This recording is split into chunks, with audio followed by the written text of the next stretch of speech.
Nous allons commencer. Bienvenue à tous au Parlement européen. Nous ouvrons officiellement cette conférence. Un petit rappel. Nous avons une interprétation en français, anglais et espagnol. Est-il possible de sauver la planète? Sommes-nous capables de le faire? Les promesses d'un Green Deal sont-elles suffisantes pour remporter la bataille du climat? Y a-t-il des engagements pour avoir un budget et des finances nécessaires pour faire du Green Deal un succès? C'est cela que nous allons demander à notre table ronde d'experts européens cet après-midi. Les dirigeants politiques, les experts en climatologie, des économistes, des juristes, des activistes, des citoyens sont réunis au même lieu pour partager notre recherche de solutions à notre combat qui est commun, des solutions au changement climatique. Pour le premier panel, je représente Clara Dobrev, vice-présidente du Parlement européen. En représentant une représentante des Vendredis pour l'avenir, Dominique Ruiz de Veza, europarlementaire espagnol, Pierre Larrouturou, budget 2020, Geneviève Ponce, Institut Jacques Delors, enfin, Laszlo Andor,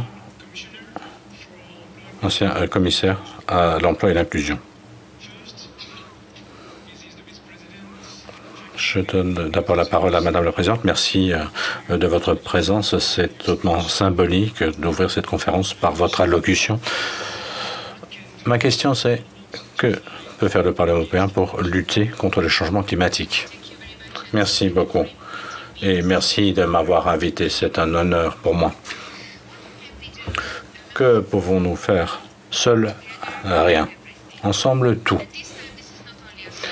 Et cette fois-ci, il ne s'agit pas seulement d'un slogan. Aujourd'hui, vous allez échanger vos avis au sujet de la manière de lutter contre la crise climatique et le changement climatique ensemble.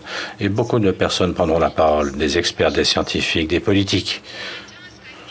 Ma tâche d'emblée est de prendre la parole au nom des politiques.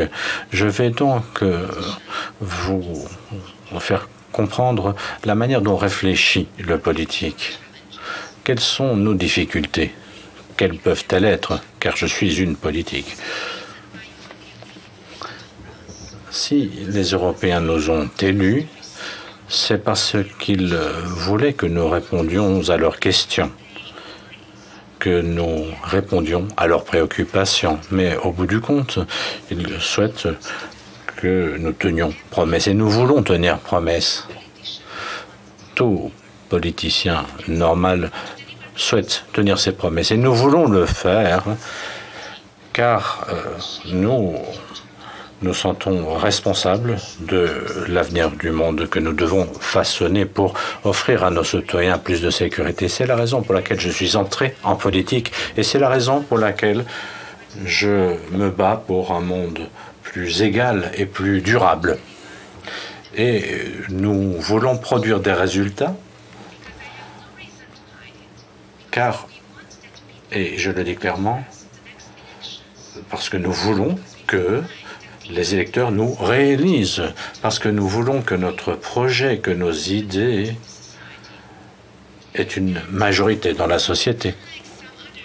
Au contraire d'autres, car il existe des politiques qui duperont leur électorat et le peuple.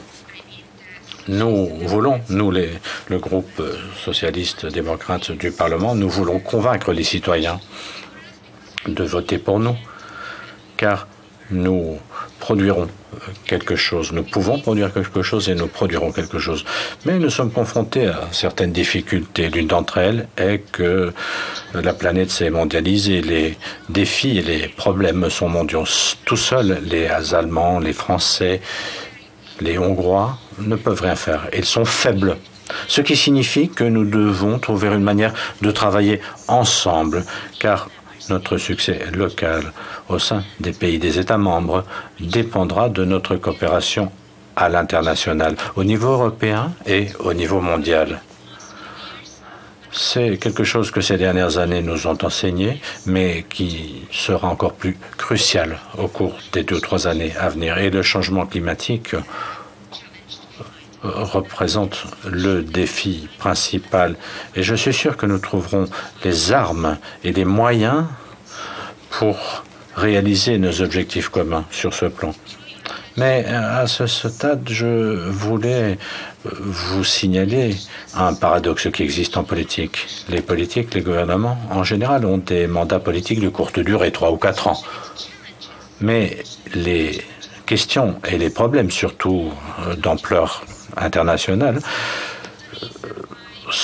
existent sur le long terme. C'est la raison pour laquelle les mandats politiques de courte musique influencent les politiques dans leurs décisions. Car des réalisations sur la durée, pour les comprendre, on en arrive au bout du mandat et c'est la raison pour laquelle certains politiques n'ont pas encore eu l'audace d'essayer de prendre à bras le corps des problèmes à long terme. Les finances. Trouver les fonds maintenant, c'est une tâche à court terme. Et récolter les résultats, constater le recul du changement climatique, c'est un résultat sur le long terme. Je disais que c'est le paradoxe de la politique démocratique, des mandats de courte durée, des objectifs sur la durée. Mais quelque chose est en train de se produire autour de nous. Regardez autour de vous, regardez le monde et l'Europe. Chaque jour, chaque vendredi, une masse de jeunes descend dans les rues et fait irruption sur la scène politique en tant que militants, experts, jeunes politiques. Et devant nos yeux, sont en train de changer les règles du jeu. Comment? Eh bien, parce qu'ils sont parvenus très efficacement à faire pression sur nous, les politiques.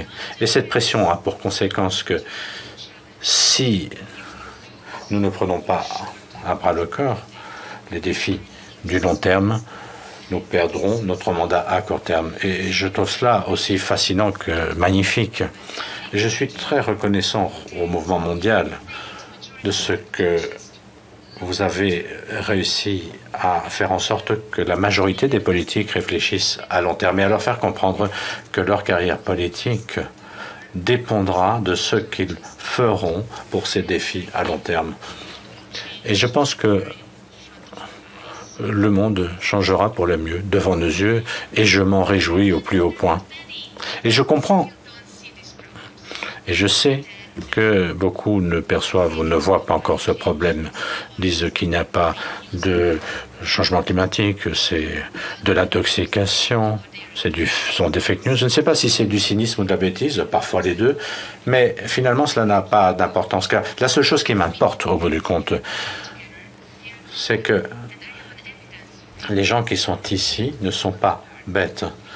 Et la preuve en est que les gens qui sont bêtes ne veulent pas apprendre. Vous êtes là pour écouter, pour apprendre. Vous connaissez, Greta Thunberg a dit, ne m'écoutez pas moi, écoutez la voix des scientifiques. Et c'est exactement cela qu'il nous appartient de faire. Nous devons écouter les scientifiques, les experts, les activistes, les militants, et apprendre et être ouvert à toutes les solutions possibles.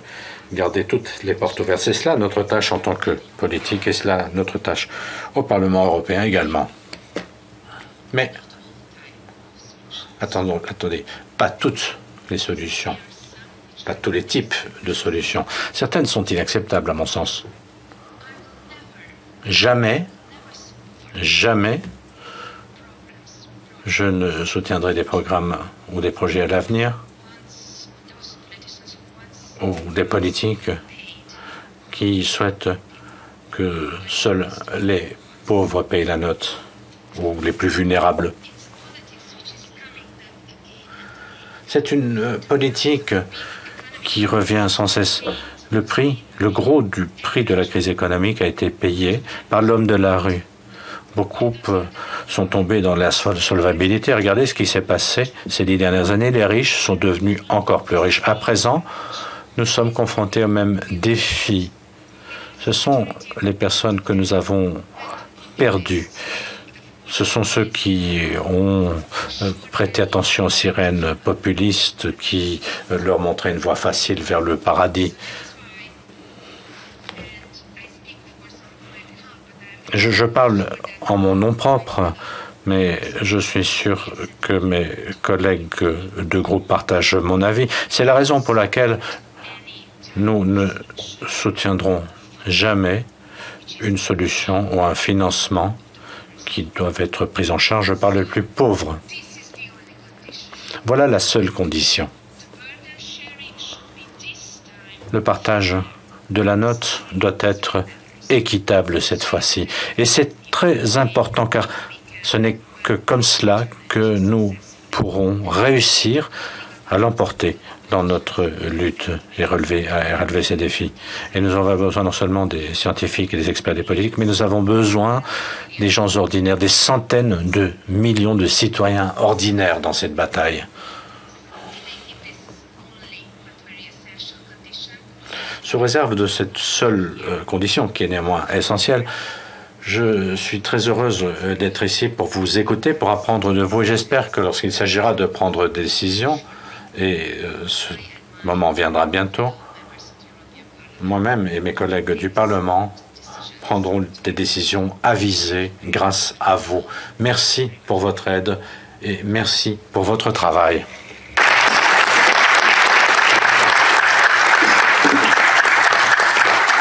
Merci Madame la vice-présidente du Parlement européen. During the speech, Virgile